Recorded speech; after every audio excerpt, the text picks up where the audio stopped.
Amen. Praise God. Pero remember me in my prayers sa kalooban po ng Panginoon sa November 1. Ma-confine po ako sa St. Luke's. May procedure pong gagawin sa akin ng mga ilang araw po ako doon. So Saturday, Sunday, probably sa kalooban po ng Lord, ay wala po ako. So remember me in my prayers. Pati po dialysis ko, baka doon na rin po gagawin. Social, ne? Praise God. God is good. Kahit ano po ang mangyari sa buhay po natin, God is still good. Amen. So nasa pag-aaral po tayo. Excuse.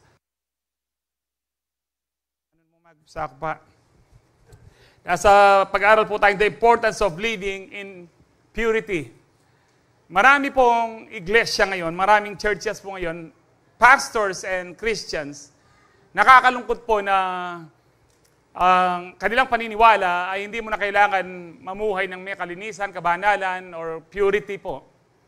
Dahil ang paniwala po nila, kapag tinanggap mo si Kristo, automatic, kahit anong gawin mo sa buhay mo, kahit maging kriminal ka, ikaw daw ay ligtas. Pero sa pag-aaral po nating salita, wala pong ganyan. Pag-aaral po natin sa Bible, wala pong ganyan. And I hope wag po kayong palinlang. Because yung mga ganung doktrina, it comforts the sinner na magpapatuloy siyang magkasala. Okay lang naman. Because I've been there, trust me. Long ago, I've been there. Kapag ganyan po yung mindset mo, ganyan ang doktrina mo, mamumuhay kang hindi man todo masama, pero meron pa rin kasamaan. And I found out sa pag-aaral po sa Bible, noon po, medyo dito po sa ating church, matagal na po, hindi alam kung once saved, always saved, nawawala ang salvation. And I thank the Lord sa pag-aaral po natin ng salita ng Diyos kasama po mga pastors. I-reveal po ng Lord kung ano ang mga tunay na doktrina at ano ang katotohanan. At nawa po'y manatili po tayo at manatili po tayong pure, malinis, sa kapangyarihan po ng banal na Espiritu. Amen ho ba? Sa unang Sabado po na pag-aralan po natin, purity, it's God's calling to His children. Ito po'y tinawag tayo, liligtas tayo ng Lord, hindi po to live impure lives, but to live a holy life. The second Saturday's purity is a source of freedom and spiritual stability. Kapag ikaw ay nagpapatuloy pa rin sa kasalanan, hindi ka pa rin malaya because you are slave to the one you choose to obey. No, at hindi po stable ang spiritual life. Mainit ka ngayon, tapos wala na naman. And then hanggang ayaw mo nang mag-attend ng mga gawain ng Panginoon. And just last week, purity enables believers to be effective witnesses to others.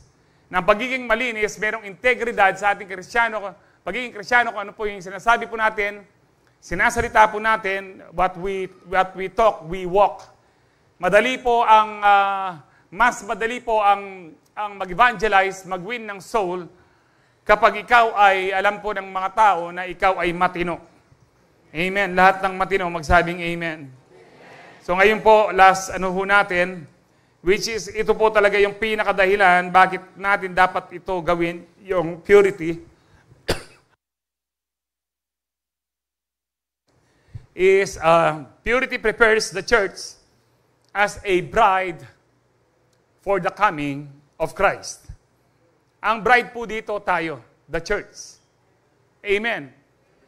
Huwag niyo pong isipin na asawa natin si Kristo, so tayo po ay, lahat tayo mga babae at merong honeymoon. Hindi po siya ganyan. This is a metaphor, parang I am the vine, you are the branches. Hindi naman talaga tayo branches, hindi ho ba?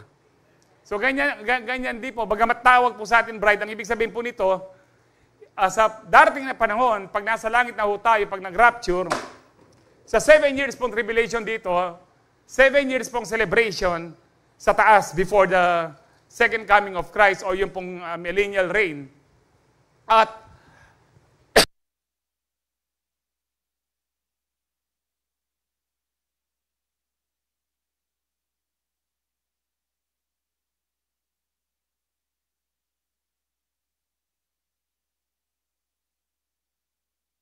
thank you, Lord. So 7 years po ay great tribulation po dito. Ibubuhos ng Diyos ang kanyang lahat ng galit po ng Diyos. Ibubuhos po niya. At hindi po kayo, kung nabasa niyo na po yung Book of Revelation, hindi po kayo makapaniwala na ganun katindi yung galit po ng Diyos. Opo, nagagalit ng Lord. Pero kung ikaw ay na kay Lord na, hindi ka na dapat matakot sa galit ng Lord. Wala na yung galit ng Diyos sa atin. Basta, hindi ito automatic, magpatuloy tayo kay Kristo. Patuloy tayong manahan, manatili, mag-abide kay Kristo. So sa 7 years po, sa taas naman po, ay meron pong kasalan. Nang ibig sabihin po niya na that we are the bride of Christ, na tayo ay magsasama na kasama ang Diyos, ang ating tagapagligtas. Kasama po siya, hindi na po tayo maghihiwalay kailanman. Kaya tinawag po tayong bride of Christ, the church. Amen. So, wala po sigurong lalaki ho dito na gusto niyong pakasalan ang isang babae pong marumi. Na kakasal na lamang kayo, iba't ibang lalaki pa ang kanyang kinakasama. No? Bagamat pinagawa po ng Panginoon yon kay Hosea. Kilala niyo po si Hosea? Aliyah po Hosea Lagyu. Ne? Hosea po talaga siya. No?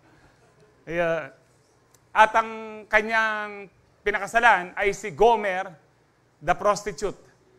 Na it symbolizes na si Gomer ang Israelite at ang Hosea ay ang Diyos na kahit si Gomer ay isang prostitute, isang pokpok, nagkakaanak pa sa ibang lalaki, kinukuha lagi ni Hosea para po patuloy na mahalin. Kasi sabi ng Diyos, yan kayo. Kahit ganyan kayo, mamahalin ko pa rin kayo. Amen. At yun po ipangako niya sa Israel. But sa atin po ngayon, nalininis na ho tayo ni Kristo, dapat hindi na tayo mamuhay kamukha ni Gomer. Hindi po natin ipinoprostitute ang ating sarili sa ibang Diyos, sa ibang material na bagay. Sabi nga po ni John, do not love the things of the world. No, do not love the world or the things of the world. If you love the world, the love of the Father is not in you. Wala sa inyo. Kailangan po, lagi pong number 1 ang Lord sa ating mga puso upang manatili tayong malinis. Amen. Dito po sa Romans 13, 11 to 14, sabi po dito, this is all the more urgent, for you know how late it is, time is running out, wake up, for our salvation is nearer now than when we first believed. The night is almost gone, the day of salvation will soon be here. So remove your dark deeds like dirty clothes and put on the shining armor of right living.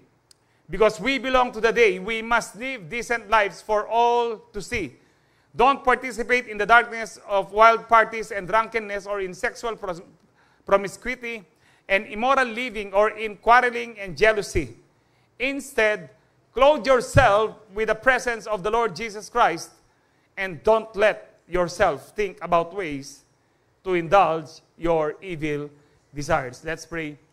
Our loving Heavenly Father, we just want to thank you, praise you, worship you for your goodness and for who you are. Ikaw po ang Diyos sa aming mga buhay, tagapagligtas. Ikaw rin po ang aming great provider na kailanman hindi kayo nagkukulang. Kayo rin po ang aming healer, Panginoon, na nanggagaling po ang tunay na kalakasan at kagalingan sa inyo lamang po, Panginoon. Maraming salamat po sa gabing ito na pinagkatipon niyo po ang bawat isa po sa amin upang ikaw ay sambahin, pasalamatan at makinig po ng iyong salita, kumain po ng iyong salita. We allow you, Holy Spirit, to move to every individual na kami po ay bigyan niyo ng pangunawa. Open the eyes of our understanding that we may receive your message, the full revelation from your word and your blessings, O God. And continue, Lord, to change us, transform us by the renewing of our minds. Thank you, Lord. I declare healing, deliverance, and salvation be upon your people tonight, even sa mga naka-online. We give you all the glory, honor, and praise. In Jesus' powerful name we pray. Ang lahat po yung magsabi ng Amen. Palakpakan tayo po, Lord.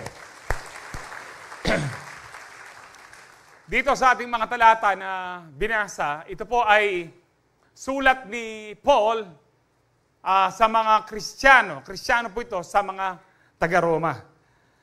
Kung papansinin niyo po, sabi niya dito, this is all the more urgent, no? Napakahalaga nito at dapat na nating madaliin. Sabi po niya, for you know how late it is, time is running out.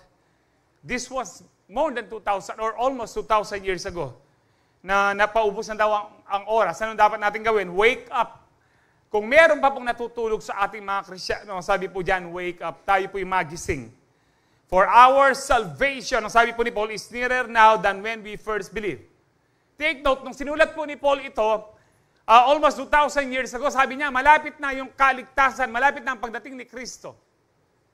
Now, isipin niyo po sa panahon po natin ngayon, gaano kaya kalapit na talagang dumating ang ating Panginoon. And I hope, ang bawat isa po sa atin, sa mga mensaheng naririnig po natin, I hope na tayo po'y laging handa sa pagdating ng ating Panginoon. Handa rin, kung di man dumating ang Panginoon sa buhay po natin, sa panahon natin, handa rin po tayong mamatay anytime para kay Kristo. Amen.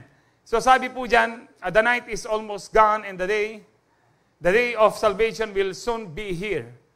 So remove your dark deeds like dirty clothes. Tanggalin nyo na yung masamang gawa nyo na parang maruming damit. Mga Kristiyano po ito, namumuhay sa kasamaan, kaya nga po sinulatan po ni Paul. Winarningan ni Paul.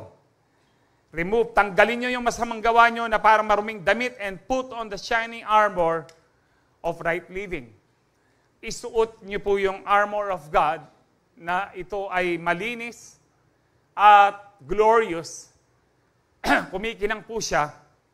Now, ang ibig sabihin pala nito, kapag ikaw ay namumuhay sa ng marumi, nawawala, nahuhubaran yung robe of righteousness mo. Amen. Hindi pwedeng naka-robe of righteousness ka at daming marumit ka rin. Kaya sabi ni Paul, na put on the shining, isuot nyo. Bakit po? Kasi po, ang ibig sabihin nito, every time you choose to intentionally, deliberately commit sin, pinipili mong magkasala para mong hinuhubad yung robe of righteousness na imputed, pinasuot sa atin ng banal na Espiritu. Kaya sabi ni Paul, isuot nyo yung shining armor of right living. Because we belong to the day, we must live decent lives for all to see. Isa sa mga dahilan bakit tayo dapat mamuhay ng matino, dissenting pamumuhay, para makita ng lahat ng tao at ma-encourage po natin sila, maging witness po tayo na masarap po ang naglilingkod, sumusunod sa ating Panginoon. So don't participate in darkness of wild parties. Doon po, may wild parties na. No? O sima pala ako kayong tigtigan terakan niya yun. Yari na pastor, nabingi. Praise the Lord. Don't participate in darkness of wild parties. Ewan ko po, nung panahon po namin nag-start ng tigtigan terakan. Ang unang tigtigan terakan, alam niyo ba, nasa yung Abacan Bridge. Nung binuksan ng Abacan Bridge. Ganun pa lang, tapos nakita nila, okay pala itong wild party ito. So, inano po nila dito sa Balibago. Ako po noon po, nagpupunta po ako dyan dahil sa banda, dahil banda po ako noon. Gusto ko makita yung mga local bands. But anyway, magpuyat ka rin makanyan. Kaya rin, katapos mo nagpuyat, nagpagod, pag uwi mo, pagod ka at kang kapangpangan, mumuli kang papasyok. O si Map, mabiya ka. Sa panahon po namin, walang gabing, walang riot, rumble, at barilan. Laging may ganyan. Ewan ko siguro, lalo na ngayon, mainitin ang ulo ng mga tao. No? May mga baon na po sila ng mga baril. Kaya sabi ni Paul, don't participate in the darkness. Mas mababa. Kung kayo, meron ba kayo pong mga magulang, pinayagan nyo kaya yung mga anak nyo pumunta ng tigtigan, terakan yan? Dapat huwag nyong payagan, pero explain nyong mabuti. Hindi yung kabun na kami mo, pupunta, kaliya, magkakaroon naman kayo, demonyo kayo. Hindi po ubreng ganyan. Alam niyo po yung mga anak ko, 25, 23 na po sila, no? Nasa edad na sila. Pero ni minsan, hindi ko pinayagan makitudtod. Makitulog. Makitulog sa iba. Dahil babae sila. Kasi kahit na po nung minsan, teacher pa yung lumapit sa akin. No, sinusundo ko sa mag-overnight daw sila sa Fontana, yung nasa Chibalier pa yung panganay ko. So minigawan niya pa, teacher. So akin lalapit siya. Pero firm na po yung desisyon ko. Anong paglapit ng teacher, Daddy, kanya, isama ko po si yung anak nyo, ganyan, ganyan. Nandun naman po ako, ganito. So, pinabayaan ko muna nag-explain, ganito po yung... Tapos na nag-explain, ma'am, kako, kung ano ang sinabi ng tatay, yun na po yun, kako. Kasi kapag may nangyari sa anak ko, hindi nyo na maibabalik, kako. So, galangin nyo yung aking anak. Ay, opo, sorry po, kanya. So, sa mga anak ko, sinasabi ko rin po yan, anak, magkipag-birthday kayo kahit anong oras, alas 12, alauna ng madaling araw, susunduin namin kayo. So, ilang beses po sinundo po yan sa mga, kasi mga kaklase po naman ako, lalo na sa Chibal yun, may yaman, yung pong, keng daw ating kahit karin na, pangadagula bale. High school pa lang, nakakotse na yung mga kaklase ng mga anak ko. Pero hindi ko pinayagan. Kasi po, siguradong merong wild party na hindi mo na alam kung anong mangyayari. Pero in-explain kong mabuti. Ni minsan, hindi sila nagtampo. Pero nung ikaw, Daddy, ay ako, hindi ako pinapayagan. Basta na lang ako hindi natutulog sa bahay. Kako. Tapos, pagdating ko ng umaga, sasabihin ng nanay ko, ayan na si Border. No, Manal Behing Manok. Ayan na yung Border, makanya kanyan. Pero para makabawi, mamipi ko kunwari. Pala kunwari talagang mamipi ko para makabawi. Ang jampang, ating ka pang hangover. No, pero mas, po ngayon, iba ang panahon. Iba ang panahon, wag po kayong mag-participate sa wild party, drunkenness, in sexual promiscuity. Ang ibig sabihin po nito, kahit sino, may party po na nakikipag-sex. Believe me, nangyayari na po yan sa Pilipinas. No, noon pa man nangyayari na, and then immoral living or in quarreling and jealousy. Instead, clothe yourself. No, bihisan niyo ang inyong sarili with the presence of the Lord Jesus Christ.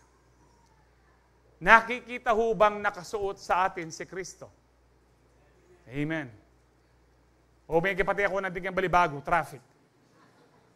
Minunakot na ano ma. Na ano pa kasing tigtiga-tira ka na kaya ngayon? Alam niyo po, wala na tayong magagawa dyan sa panahon ng traffic ng mga ganyan. Praise the Lord. Amen. O ating may mabang awang nandun kaya kayo. And then sabi yan, don't let yourself. Sino daw po? Tayo. Huwag nating hayaan tayo mismo. Self-control po ibig sabihin ito, don't let yourself think about ways to indulge your evil desires. Huwag niyong hayaan, isipin yung masasamang bagay na gusto ng inyong laman. Remember this, makinig po kayong mabuti. Hindi ka matutukso ng isang bagay na hindi mo iniisip. Kaya ka natutukso sa isang bagay dahil lagi mong iniisip. Iniisip mo, mag-masturbate, kayo pong mga, dyan, nagnunod pa ng, sa kakaisip mo, no, when sin that is conceived, ang sabi nga po ni James, sa James 1:14-15, it gives birth to death. And when death is full grown, nagpatuloy ka sa kasalanan, it gives birth to sin. It gives birth to death kapag full grown ng kasalanan. Bakit? It is conceived sa mind mo. Kaya don't let yourself think. This is how we maintain our purity. Amen. Number one po, bakit mahalaga po na tayo po mag-remain pure? It is because piniprepare tayo pa sa pagdating ni Kristo because purity is the result of Christ's sanctifying and cleansing work. Ang pagiging malinis, pagiging banal, hindi po galing sa atin ito. Kahit gaano kabait, kabuti yung tao, pero kung wala siya kay Kristo, hindi pa rin po yan papasa sa standard ng Panginoon. Ang sabi po, saan ba yun? Jeremiah o Isaiah? Our righteousness is like a filthy rag. Ang ating righteousness ay parang maruming basahan. Ganun po siya. And nung research ko po siya, yung basahan sa Hebrew, because Old Testament po siya, yung maruming basahan pala ito po yung used o ginamit na sanitary napkin. Excuse me po. Ganun po kadumi yung pagiging matuwid ng tao kung wala si Kristo. Now, think about kung gaano naman karumi ang kasalanan. Napakarumi. Yun po yung righteousness. filthy rag. Use sanitary napkin. Ganon karumi ang ano ho natin. Na sinasabi ng ibang tao, ay ako wala naman akong inagrabyado. Yung mga butis, mabubuti po yan. Ang ano ho nila. Isa sa kanilang mga katuruan is yung wag mong gawin sa iba, yung ayaw mong gawin sa iyo. Passive. Parang kay Kristo, hindi po kay Kristo, gawin mo sa iba, active. Yung nais mong gawin nila sa iyo. Yung wag mong gawin, wala kang gagawin. Wala na akong mga agrabyado, pero masama pa rin ang tingin ng Diyos sa iyo. Because we were created and we were saved, mamaya i-explain ko pa yan, to do good works. Gumawa ng mabuti. Active po tayo dapat. So mga ilang verses na para patunayan ko po sa inyo na ang kamatayan ni Kristo, ang dugo ni Kristo, maging yung salita ni Kristo, ito po ang naglinis at patuloy na naglilinis po sa atin. Ephesians 5:25-27, husbands, love your wives, just as Christ loved the church and gave Himself for her. O, mga asawang lalaki, paano natin mamahalin ang ating asawang babae? Ibigay natin mahalin ang asawa natin, paano minahal ni Kristo, at ibinigay niya ang kanyang sarili para sa church. Amen. Asawang babae, dapat mag-amen ko kanini. Ayaw ko mag-amen. O atin dyan. Ulitan ka yan eh. Tihat natin dyan. Tihat ang isip daking tigtigan terakan. Ang sabi po dyan, mga asawang lalaki, ibigin nyo ang inyong asawang babae kung paanong inibig ni Kristo ang iglesia at ibinigay ang kanyang sarili. Amen. Asawang babae, ayaw nyo nung ganon?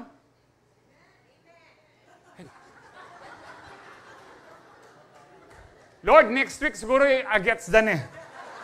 Pero mga asawang lalaki, gets nyo? Rumelakwang ko talaga. Bida la po rin lalaki yan eh. Dapat bida kayo eh. Muning nga gets. Loading eh pa. Patashepin kaya kayong kainin wifi yun eh. To make her holy. Bakit ibinigay po ni Kristo ang kanyang katawan, ang kanyang buhay sa iglesia? Para tayo ay maging banal. Cleansing her by the washing with water through the word. Tayo'y lininis din sa pamamagitan ng kanyang buhay na salita. To present her to Himself. Para ito po ay maging ano po sa kanya, no? Pagdating ni Kristo, tayo po'y kaaya-aya. Na may present po tayo, maihandog po tayo as a radiant or glorious church. Without stain or wrinkle or any blemish, but holy and blameless. Alam niyo po kung meron tayong nakaraan na napakarumi po kung dati tayong nasa kasamaan, dati tayong hold-tupper o dati kang macho dancer, pumatol ka sa maraming bakla at dati kang pokpok, kahit ganyan kakarumi, na napakarumi pa po siguro sa sinasabi ko, kapag na kay Kristo ka na, ikaw ay banal na. Wala na yung dating pagkatao. Hindi ho ba kamangha-mangha yun? Praise the Lord. Gets the Lord.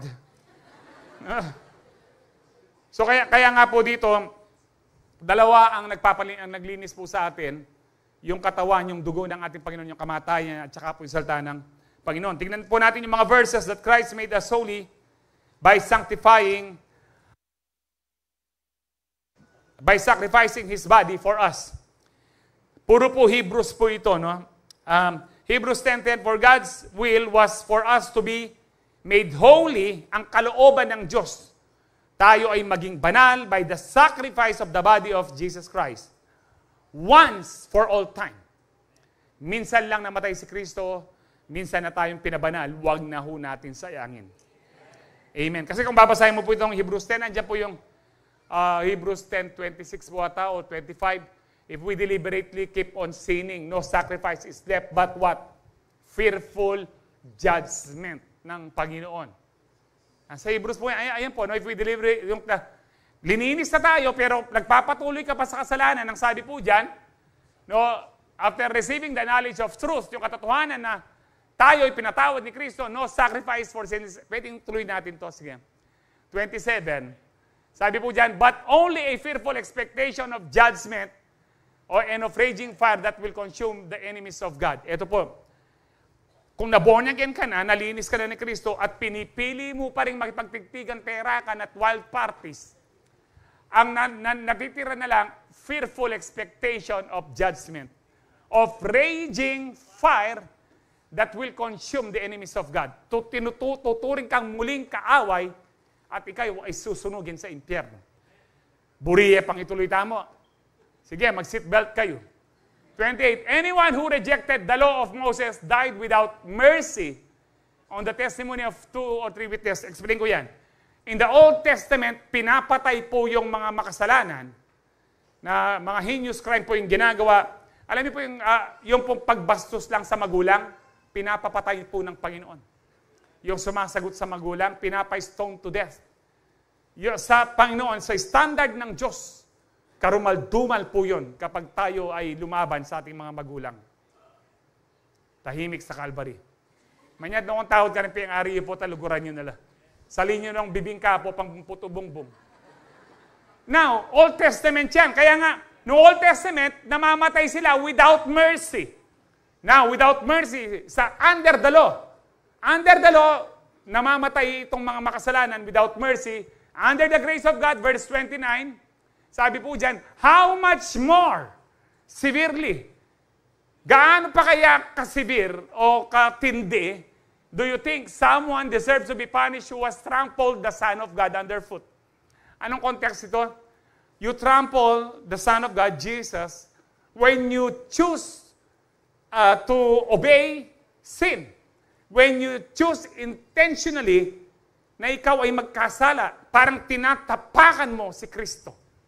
And then, ang sabi po dyan, who was treated as an holy thing, the blood of the covenant that sanctified them. Parang binaliwala mo yung banal na dugo ni Kristo. Kapag pinipili mo pa rin magkasala. Ang ibig sabihin po niya, no, wala nang sacrifice. Ano na, impyerno na ang naghihintay sa'yo. And then, ang sabi po dyan, and who was insulted the Spirit of grace. Ininsulto mo ang Holy Spirit. One of the names of the Holy Spirit is Spirit of grace. Ngayon, sino yung nagsasabing mga perverted grace na sasabihin nilang, hindi, kahit anong gawin mo, ligtas ka. Sa mga binasa po natin, no, balik po tayo, sa Hebrews 10:10, tayo'y pinabanal. Ngayon pinabanal ho tayo, magpapatuloy pa tayo sa kasalanan. Wala na pong matitirang sakripisyo. Minsan na lang namatay si Kristo, o hindi na siya mamamatay pa para sa makasalanan. Kaya minsan po natin tinanggap si Kristo, magtuloy-tuloy po tayo. Ngayon, hindi na pa pwedeng bumalik, Pastor? Pwede po. Hanggat meron kang conviction, ibig sabihin po niya, pinapabalik ka ni Kristo. May mga tao pong wala na silang conviction, wala na silang pakialam. Ay, ayoko na, basta gano'n. Ano na po yun? Parang nag-commit na po sila ng unpardonable sin. Yung kasalanan na hindi na pwedeng patawarin, yung parang nag-commit na po silang blasphemy in the Holy Spirit. Blasphemy in the Holy Spirit, yung kino-convict ka ng Holy Spirit, pero binabawali-wala mong Holy Spirit. Hanggat meron kang conviction, meron kang pag-asang maligtas. Basta't bumalik ka kay Kristo. Sabi ko nga po nung nakaraang Sabado po sa inyo, yung pong umalis sa ating church, so nagkasala ka, nag-backslide ka, kahit po, nung daramdaman nyo, Kenny, kahit po parang mabagsik yung mga salita ko, 2 kamay po kayong tinatanggap ng Diyos sa iglesyang ito. Dahil ang Diyos ay magpagpatawad. Of course, magpipreach po kami dito with power, with authority. Pero it doesn't mean we condemn people. Pag mayroong conviction na bumabalik ang tao, tinatanggap po natin sila. Amen po ba? So wag niyo po yung condemn yung, nakamaligtas ka. Wala pong ganun. Ang nagko-convict po ang Holy Spirit. Kapag hindi na po siya kino-convict ng Holy Spirit, ano na lang po yan? Judgment of raging fire that will consume the enemies of God. Hebrews 10:14. For by single offering, tignan niyo po ito, no? Hebrews 10, lahat po ito. He has perfected all time. Sabi po diyan, those who are being sanctified. No, naging ganap na po tayo, naligtas talaga, lininis, pero we are being sanctified. Patuloy na lilininis pa rin. Patuloy na kinoconsecrate pa rin. Ano pa ibig sabihin ng sanctified? siniset apart, inihiwalay. Kaya nga, hiwalay po tayo eh. May tiktigan terakan doon, no? Dito, meron din tiktigan terakan. Kanina po narinig ko sa YDC, si Clark ata yun, sabi niya, TTKD, tiktigan terakan keng dalan, kay ni po, TTKD mo rin, tiktigan terakan keng Diyos. Amen. Gets there? Praise the Lord. Hebrews 10:13-12. And so Jesus also suffered outside the city gate to make the people holy through His own blood. Pinapakita ko lang po yung mga verses na ang talagang naglinis, nagpabanal po sa atin once and for all with just a single sacrifice, walang iba kundi si Kristo. Hebrews 9, atras lang po tayo ng konti. 9:12-14, He did not enter by means of the blood of goats and calves, but He entered the most holy place once for all by His own blood. The most holy place ang langit po. No? And then sabi diyan, but thus obtaining eternal redemption. Yung eternal na kaligtasan, eternal na katubusan ay kay Kristo lamang. Wala nang iba. The blood of goats and bulls and the ashes of heifer or of a heifer sprinkled on those who are ceremonially unclean, sanctify them so that they are outwardly clean. Yung pong pag-sacrifice po ng mga animals during the Old Testament, ng tupa, ng baka, ng kambing, ay nalilinis po sila on the surface, panglabas. Nalilinis po sila panglabas. Pero, ang sabi dito, how much more then will the blood of Christ, who through the eternal Spirit offered Himself unblemished to God, cleanse our consciences. Ang pinakapagkatao natin, pamilubluban tamo, ang pinakaloob po natin, our consciences from acts that lead to death, so that we may serve the living God. Kanina ko, pinapanood ko po ang YDC, sabi nga po ni Elder AJ sa preaching niya, yung inaawit po natin last week, no, yung give us clean hands, outward lang po. Nung nag-offer po ang mga Old Testament na mga tao, Israelites, nalilinis lang po ang outward nila, ang kamay nila, kung nagkasala sila sa kamay nila, nakapanagit sila ng tao, whatever, nagnakaw po sila, nalilinis ang outward ang hands. Kaya yung awit po natin, give us clean hands, and give us pure hearts, our consciences, sa ating kaloob-looban, na tayo'y lininis at patuloy na lilinis ng ating Panginoon.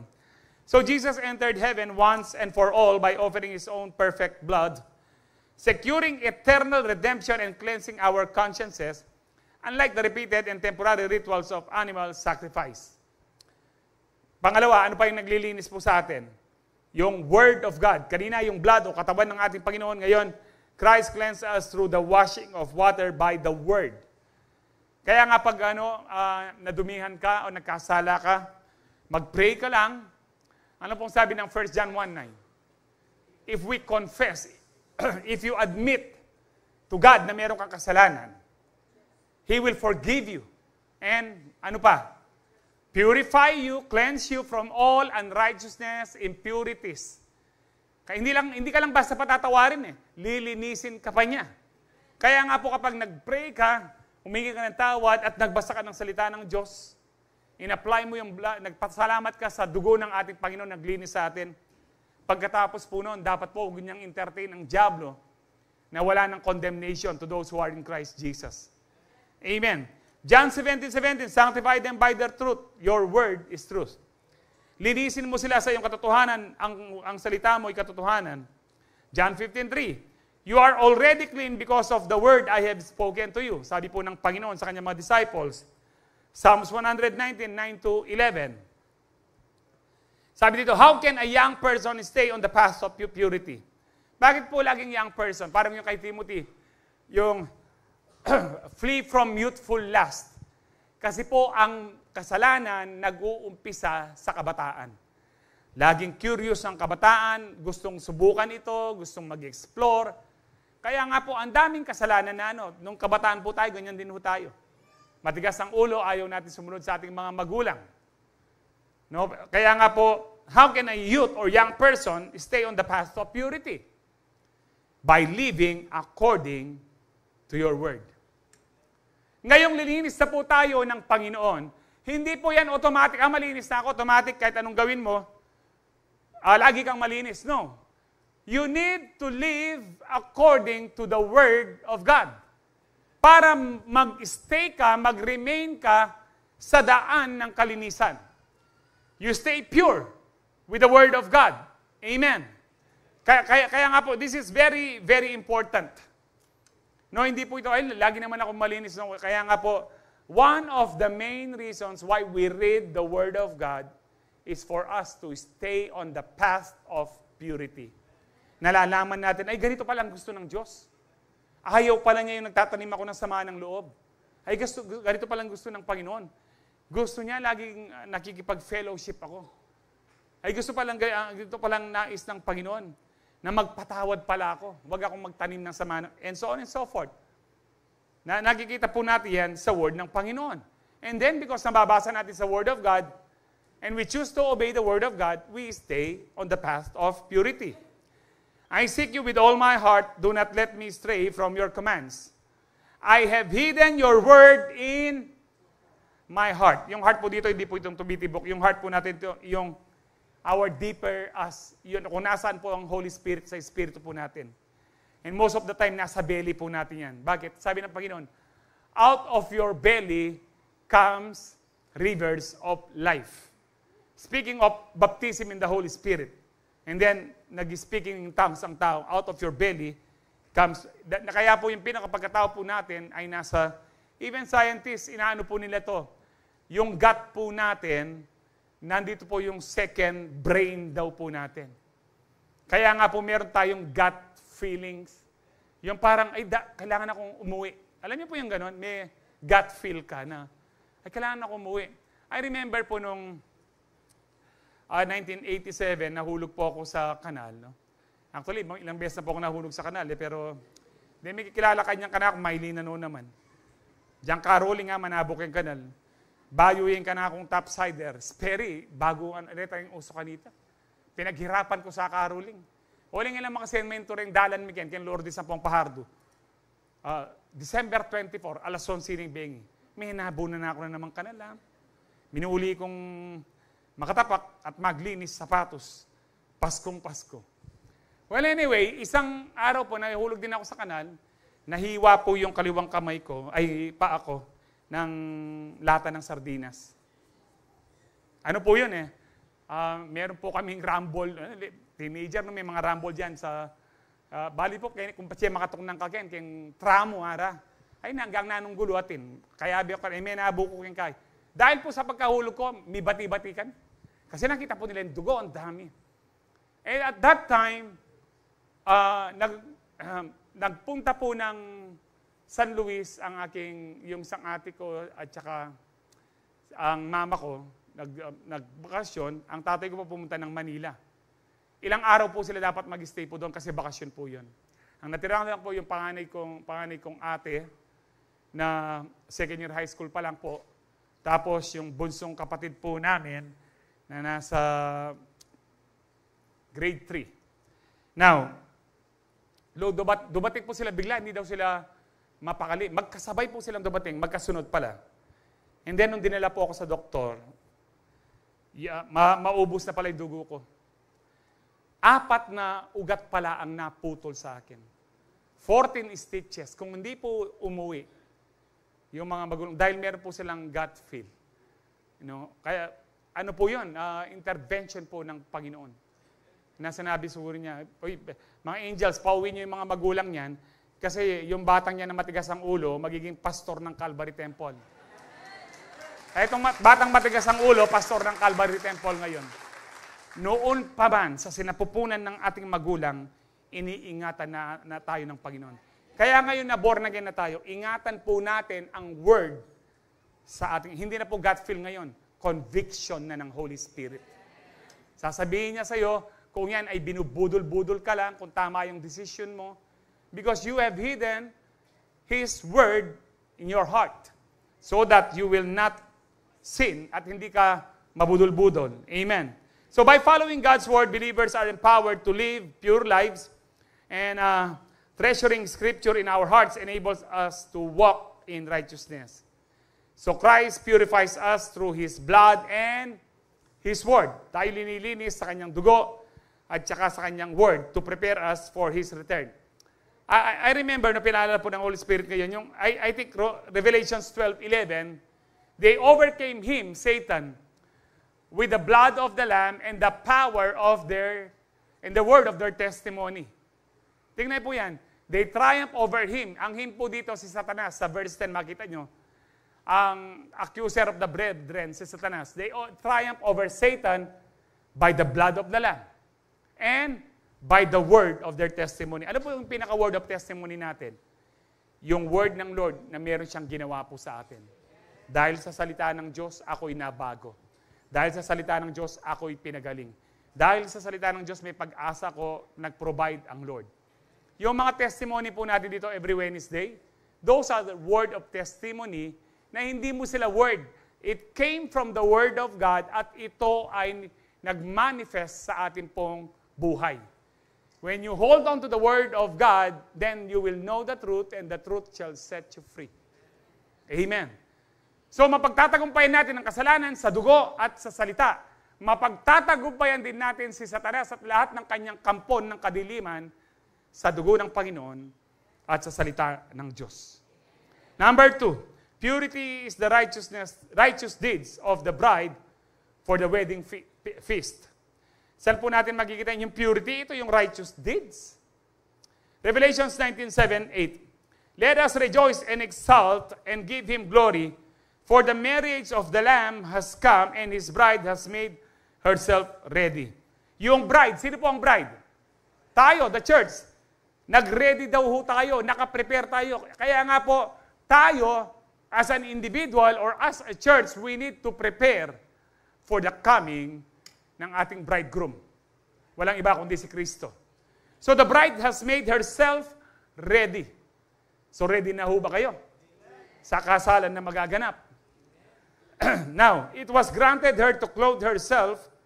Binigyan daw ho siya na magbihis ng fine linen, bright and pure. Damit pangkasal.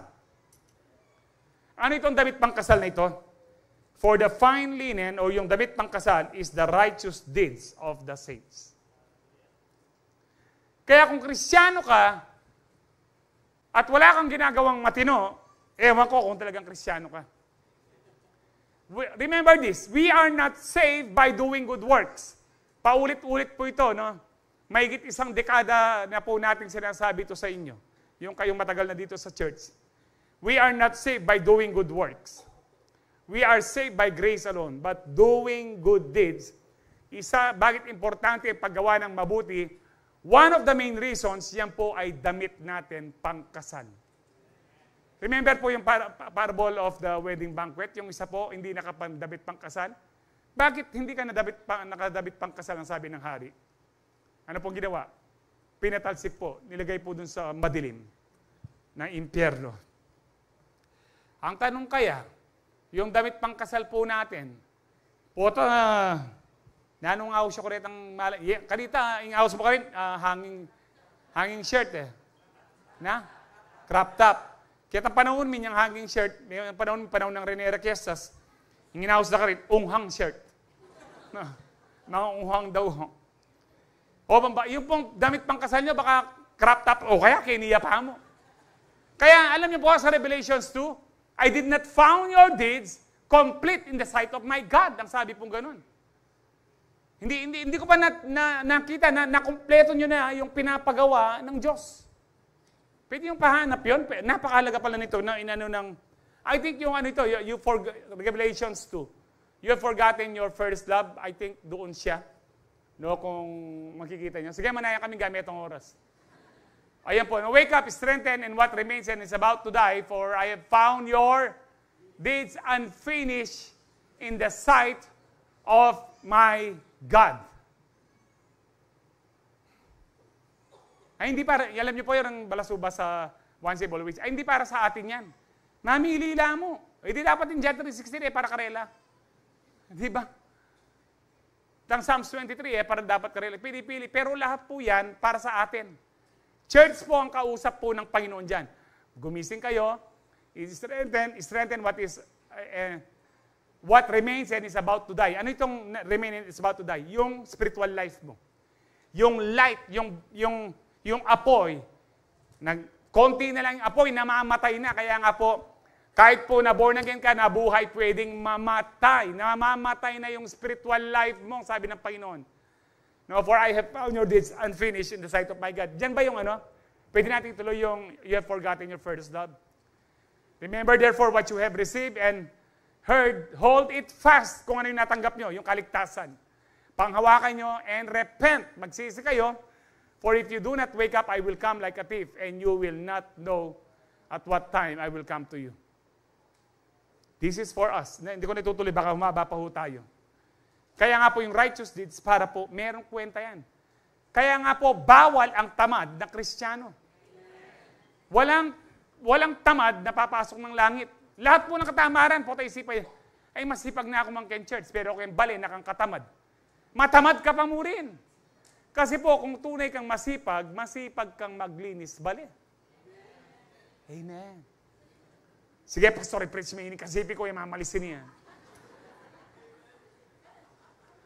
Kasi ang kasipagan po yan, hindi po yan pagitang tao sa church lang. Ang kasipagan, kahit ikaw ay mag-isa, malinis ang iyong kwarto, malinis ang iyong kapaligiran. So kung kaya mong maging masipag doon, kaya mo rin maging masipag sa gawain at paggawa ng mabuti para sa Diyos. Amen. Now, one thing we can do the things that are pleasing to Him. Pleasing to Him, doing good. But let me remind you, nasabi ko ito sa pastor kahapon, there are good na para sa Diyos are evil. They are good, but they are not of God. Ano ito, pastor? Minsan po, no, meron pong naglalakad na dalawa pong magkumari. Sa paglalakad po nila, pupunta sila ng Bible study. Meron pong parang natumbang mama, ang sabi niya, tulungan niyo ako. Tapos sabi ng isa, hindi natin matutulungan yan, malilate tayo sa Bible study. Palagay nyo, mabuti yung pag-attend nila ng Bible study, hindi ho ba? Pero naging masama na dahil merong humihingi ng tulong. Anong saysay nung nag-attend ka ng Bible study, hindi ka merong tumulong ng kapwa mo? Eto pa, fasten your seatbelt, kung ang kepa mo yung kaya ng Pastor Israel. Lord, may mga gastusin po ngayon at saka yung mga kakilala ko, kapatid ko, kamag-anak ko. Hindi muna ako mag-offering at saka tithes, Lord. Total, ipang tutulong ko naman. It seems good and right. Pero sa mata ng Diyos, masama. Hindi masama ba yun, Pastor? Opo. Magandang ko masalesen eh. Yeni yun eh panikwanan ni Ali next week po ta mag-rapture na. Now, bakit masama? Una, dapat unahin mo ang Diyos kung mahal mo siya. Pangalawa, bakit mo ibinibigay yung para sa Diyos at pinantutulong mo sa kapatid mo, kapwa mo? Parang sinasabi mo, masungit ang Diyos ay masama, masungit siya, hindi niya kayang i-provide yung pangangailangan ng kapatid mo at ng ibang tao. Parang ikaw yung Diyos. Na-gets niyo po? Pag gano'n ang ugali mo, ay Lord, pantutulong ka naman eh. Parang sinasabi mo sa Diyos, kasi Lord, wala kang ginagawa eh. Hindi mo siya binibigyan. Ako na lang magbibigay, Lord. Yung tithes ko, bibigay ko. Ganon po yun kasama. And I hope, may buklat ko isip yan eh. Amen. Nakakala natin, mabuti, pinantulong ko naman, Lord. Pero anong parang sinasabi mo sa Lord? Wala ka kasing ginagawa, Diyos. Diyos ka nga, wala ka namang ginagawa, kaya ako ang magpo-provide. Parang ikaw na ang naging Diyos. Pero kapag inuna mo ang lahat ang para sa Diyos, higit pa dun sa ipantutulong mo, mas malaki ang maibibigay mo. Amen. So they are good. Seemingly good. But they are evil. Marami pa pong pwede kong i-example. Bisa ko pa i-example? Alina, kasi 7:31 na. Marami pa. Kayo na lang po mag-meditate. Ay, hindi marakya pala ini kasi nung inuna. Ay, Lord, once ay riya ka kasing tigtigat terakan. Karin yung youth siguro ini. Inagkat na ako po, inihin ka na akong kaya. Yung best friend ko. Pero ang sabi ng Lord, seek ye first. O sige, Pastor, Kaya rin kung nagkay, sinik ko ni Lord, munta na ako tigtigan terakan. Lamaran! Kagaling mo! Galing na, ne? Wow. So we're not saved by doing good, but by grace alone through faith in Christ. However, good works that please God are the fruit of our salvation empowered by His grace. Tingnan po natin yung mga verses. Very familiar. Ephesians 2:8-10. Or 8-9 pong familiar sa atin. For it is by grace you have been saved. No? Biyaya lang ng Diyos at tayo naligtas sa pamamagitan ng pananampalataya po natin kay Kristo. And this is not from yourselves. Hindi galing sa atin ng kaligtasan. And it is the gift of God. Not by works. Hindi sa gawa natin. And then sabi dyan, so that no one can boast. Kung hanggang doon mo lang babasahin yan, parang, wala na tayong gagawin. Saved tayo by grace, not by works. Para hindi tayo mapagmalaki. May kasunod po yan. Ano pong kasunod ng verse 9? Very good. O di nga luwaki kayo, ako may kasagot. After 1, 2, 3, 4, 5, 6, 7, 8, 9, 10. 10-1, 10-2, 10-3, 10-4. Tapos po nun, 10-10, 10-10-1, 10-10-2. Nangalabay, di pa rin gets. Verse 10, tignan niyo po ito. For we are God's handiwork.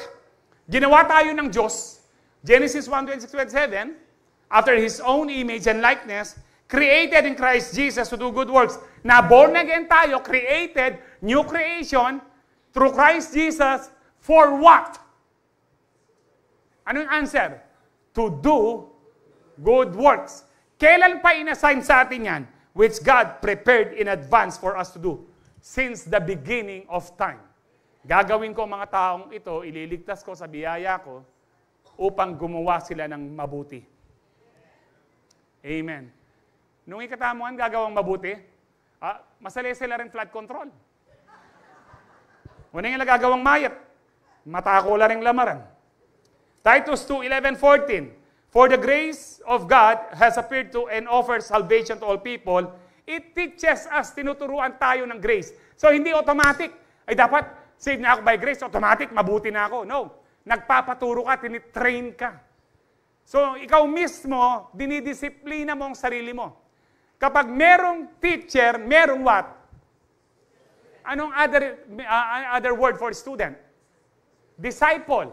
Anong ibig sabihin ng disciple? From the word, discipline. Dinidisiplina mo, at habang tinuturo ka, nagpapadisiplina ka sa teacher, yung grace, spirit of grace, to say, sabi dyan, to say no to ungodliness, say no to tigtigan, terakan, and worldly passions, and to live, self-controlled. Hindi po ito self-controlled, no? Kaya nga po hindi ito God-controlled. Hindi lahat control ng Diyos. Yung sarili natin, hindi yan kontrolado ng Diyos. Kaya nga self-controlled. Hindi rin po ito flood control.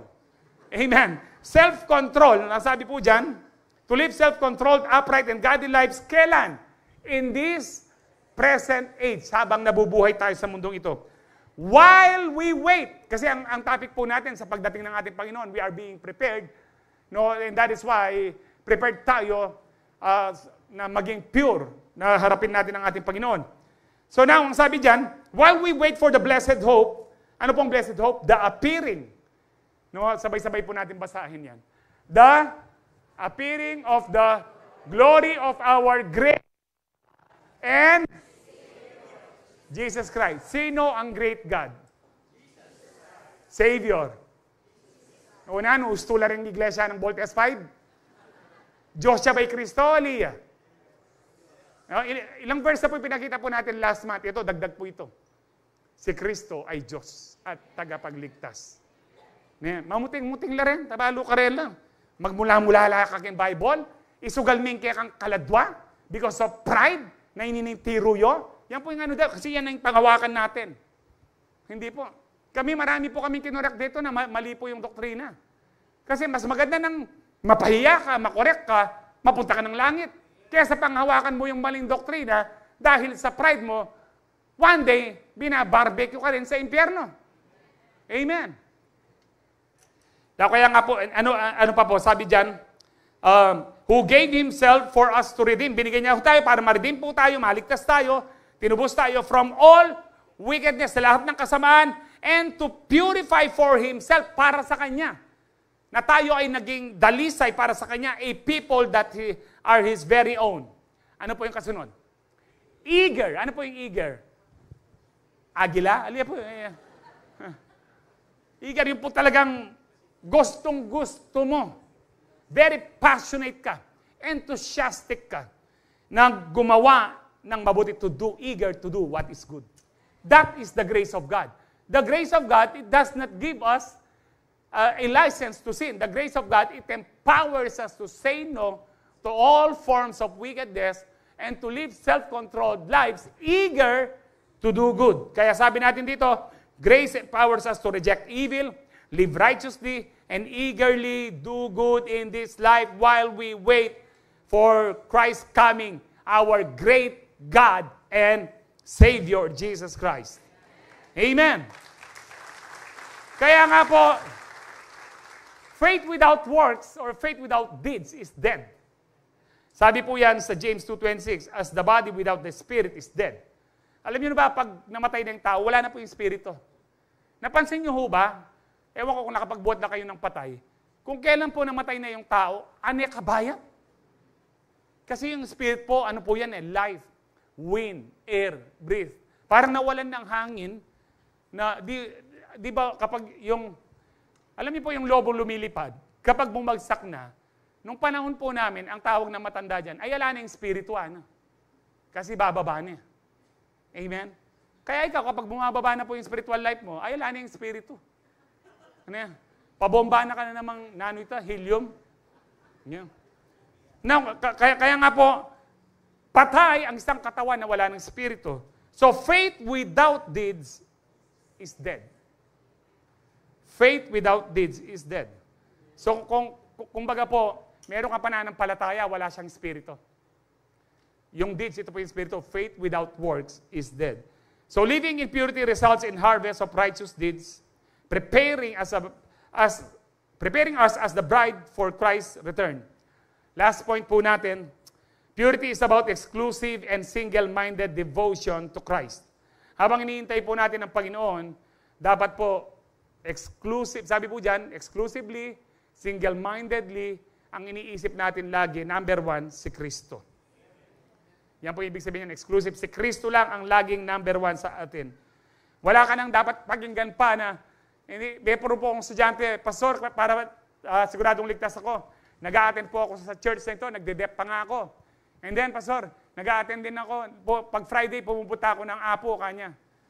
No, nakwento ko na sa inyo, tapos pag Webes, pumunta ako sa palasyo ni Voltas 5. Sabi ko, hindi ka talaga maliligtas kasi hindi mo kilala si Kristo. Dapat, kung kilala mo si Kristo, devoted ka na sa Kanya. Siya lang at wala ng iba.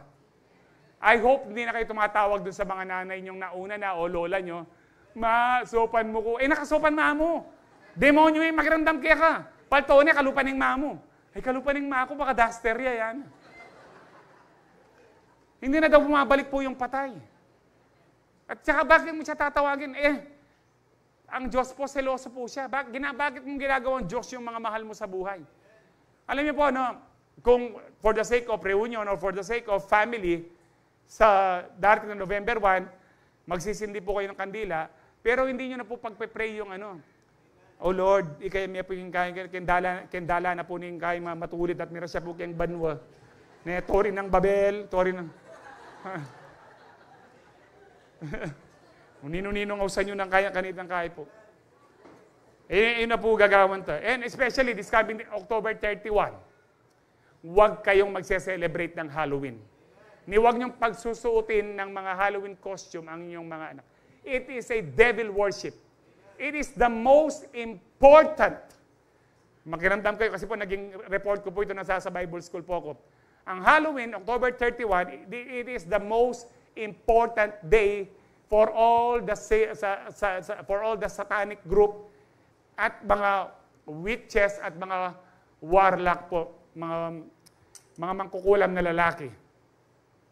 At kaya nga po, yung kung magpe-pray tayo, mag-pray po tayo ng October 31 ng gabi.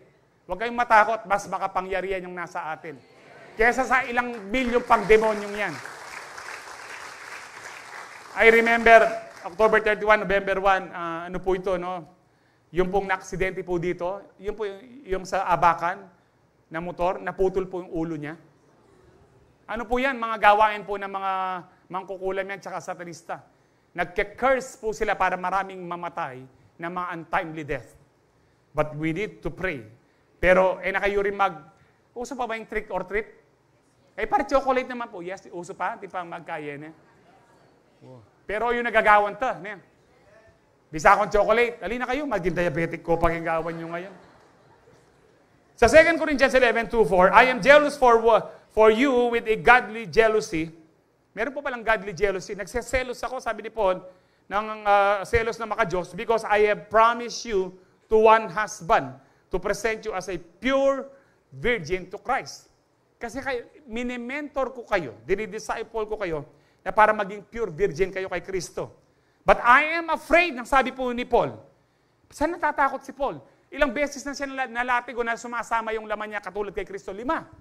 Stoned to death, 2 beses po. Na shipwreck, palutang-lutang sa dagat. No, marami pong nangyari sa kanya. Hindi siya natakot doon. Pero bakit siya natatakot dito? Because patungkol po ito sa salvation.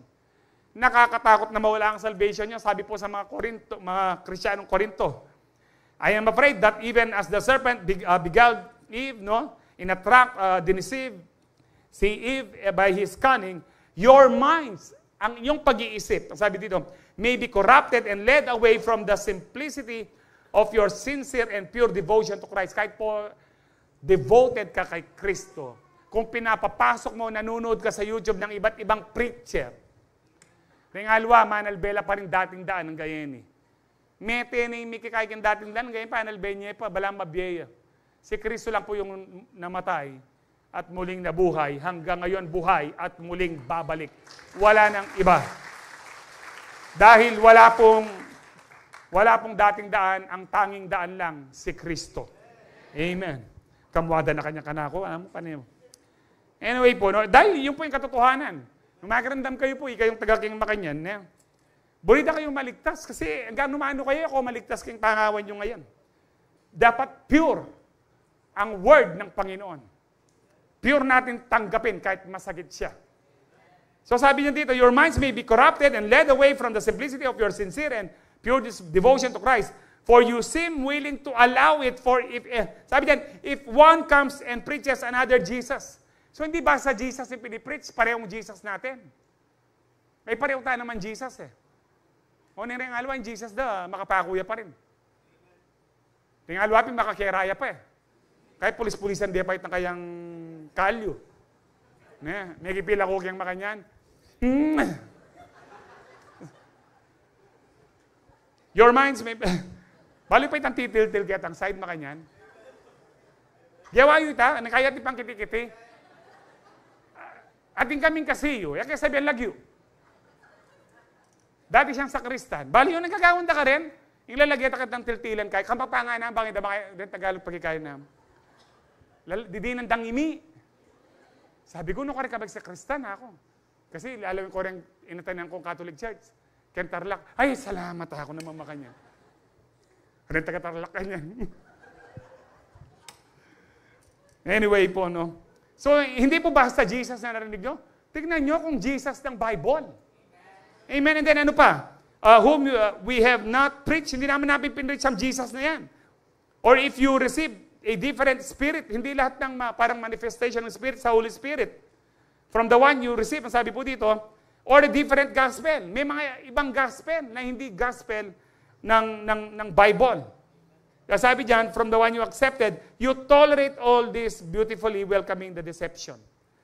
Kaya ano pong ginagawa ng mga Korinto dito? Hindi sila single-minded, hindi sila exclusively single-minded para kay Kristo. Kapag para kay Kristo, kung may duda ka pa kay Kristo, kapatid, magandang kayang see you. Basahin mo ang Bible. Isa lang ang sinasabi from Genesis to Revelation. Isa lang ang tagapagligtas. His name is Jesus. The name above all names. Amen. He is the King of Kings and the Lord of Lords. And He is coming very soon. He's coming very soon.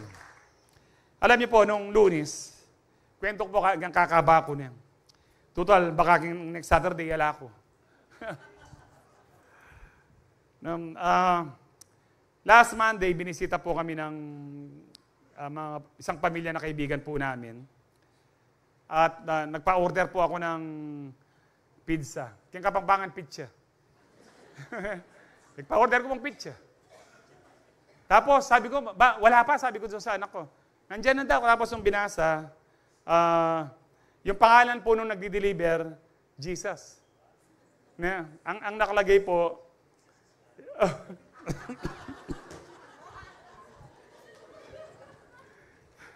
Jesus is on the way, coming there to you. Kanya. Balo yun, nilagyan ang pizza niya, kadatang na. Angel's Pizza. Sabi ko nga po to sa mga pamilyang kaibigan po namin, sabi ko ganyan, lawin mo na yung sense of humor na ning ginon eh. Jesus is on the way, coming there to you. Kanya. Pagdating, Angel's Pizza. Praise the Lord. So beware of false teaching that present another Jesus. Kasi po, baka yung Jesus na yan, hindi mag-deliver mong kaya. Rather, Jesus, Spirit or Gospel, not rooted in the Word of God. Always study the Bible diligently, guided by the Holy Spirit. Remember, when you read the Bible, ask the Holy Spirit. Mark 12:29-30, the most important one, answered Jesus, is this: Hear, O Israel, the Lord our God, the Lord is one. Iisa lang siya. Love the Lord your God with all your heart, with all your soul, with all your mind, and with all your strength. Alam niyo po, nung tinignan ko yung heart, soul, mind sa Greek, lahat po yan, meron silang pagkakahawig. It pertaining to our thinking, our thoughts. So, ang ibig sabihin yan, love the Lord your God, inuulit-ulit eh. Yung heart, love the Lord your God in the way you think. Love the Lord your God on your thoughts, no, in your thoughts. And love the Lord your God in your mind, the way you think. And with all your strength. Bakit po? Dapat ito po yung unang, the battleground, it begins here. Kaya sabi ko kanina, you will not be tempted nung mga bagay na hindi mo minimeditate. Kaya sabi ng Lord, meditate on my word day and night. Kasi kung ano ang malagi mong meditate, yun ang gagawin mo. If you meditate on the word of God, ito yung gagawin mo. Kaya sabi sa 2 Corinthians 10:5, we destroy arguments. Yung mga arguments sa isip po natin, every lofty opinion, itong mapagmataas na mga katalinuhan ng tao raised against the knowledge of God. Na katalinuhan ng tao na hindi ayon sa salita ng Diyos. Sabi diyan, dinidestroy po natin, sinisira natin. And take captive every thought, no, hinahawakan po natin, kinakaptive po natin every thought to obey, sabi po diyan, to obey Christ. Kaya kapag may pumapasok pong impure thoughts, kaya kailangan i-destroy mo yan, you pull them down hindi to kay Kristo. Lahat po, lahat ng impure thoughts, kasamaan po, no, kalaswaan, ako po, pag pumapasok po yun, o tignan mo, masakit na naman ang ganyan mo. Hindi. Sabi ng salita ng Diyos, ako'y pinagaling na niya sa mga sugat niya. Magaling na ako. Siya ang aking manggagamot. Hindi ako dapat matakot. I am pulling down every thought na hindi nakalagay po sa Bible. Ang sabi ng doktor, lumalala ka na. Ang sabi ng Diyos, pinagaling na ako ng Panginoon sa mga sugat niya. Ang sabi ng bank account mo, ang sabi ng bulsa mo at saka yung pitaka, wala ka ng pera. Paano yan? Pero ang sabi ng salita ng Diyos, He will provide according to His riches. Now you need to pull those thoughts and agree with the Word of God. Lord, sinabi mo sa salita mo. You always think about the Word of God dahil hindi magsisinungaling ang Diyos. Kung hindi nangyayari yung salita ng Diyos, it is because pag ganyan-ganyan ka. We need to stay sa salita po ng Panginoon. Ang sabi po ng, I think Isaiah 26:3, you keep him in perfect peace, those whose thoughts are fixed, focused on you, because they trust in you. Ayan po, you will keep in perfect peace. Meron tayong perfect peace kahit gaano man kasakit, o ano man yung karamdaman na sinabi ng doktor sa iyo, o ano man yung pangangailangan mo, gaano man kalakihan. Sabi po dyan, perfect peace ka, those whose minds are steadfast. Naka-fix. No, stand firmly sa faith. Naka-focus because you trust in the Lord. Maraming sinasabi ang mga tao ngayon patungkol sa mga sitwasyon natin, pero magtiwala tayo sa salita ng Diyos. Because heaven and earth will pass away, Lilindol, masusunog ang mundong ito. But the Word of God will remain forever. Amen. So let us live in purity with pure minds, prioritizing, glorifying, and being fully devoted to Christ as we prepare ourselves as His bride, eagerly waiting for His return. Sino pong excited na sa pagdating ng ating Panginoon? Amen. Sige po, mag-review po tayo. Purity prepares the church as a bride for the coming of Christ. Purity is the result of Christ's sanctifying and cleansing work. Purity is the righteous deeds of the bride for the wedding feast. Purity is about exclusive and single-minded devotion to Christ. Now, last verses po, before we take the Holy Communion. 1 Thessalonians 4:16-18. For the Lord Himself will come down from heaven, sabi po dyan, with a commanding shout, ito po yung rapture, with the voice of the archangel, and with the trumpet call of God. First, the believers who have died, yung namatay po mga believer na nasa sementeryo, o nasa mga garapon ngayon, sabi po dyan, will rise from their graves. Then together with them, kasama sila na namatay para kay Kristo, we who are still alive and remain on the earth, will be caught up, ang ibig sabihin ng caught up, raptured, will be raptured in the clouds. Ito po yung rapture, babawa ang Panginoon sa clouds lang, hindi sa mundo. Ang second coming sa mundo po, kasama tayo doon. In the clouds to meet the Lord in the air. Lilipad po tayo. Ito po yung dahilan, bakit gusto ko pa mabuhay, kasi gusto ko maranasan yung lumipad na sa rapture. Amen. Alang tatalan kay bitis na. Bawal ang sabit. Then we will be with the Lord forever. Ano sabi ng verse 18? So encourage each other with these words. Let's encourage each other to live in purity, for our Lord God and Savior is coming very soon. Alam niyo po, paano natin encourage? Opo, marami tayong problema dito, maraming karamdaman dito. Pero let us be encouraged. Lahat po ng yan matatapos na dahil malapit nang dumating our great God and Savior, Jesus Christ. Sige po, tayo po lahat ay tumayo. Hallelujah.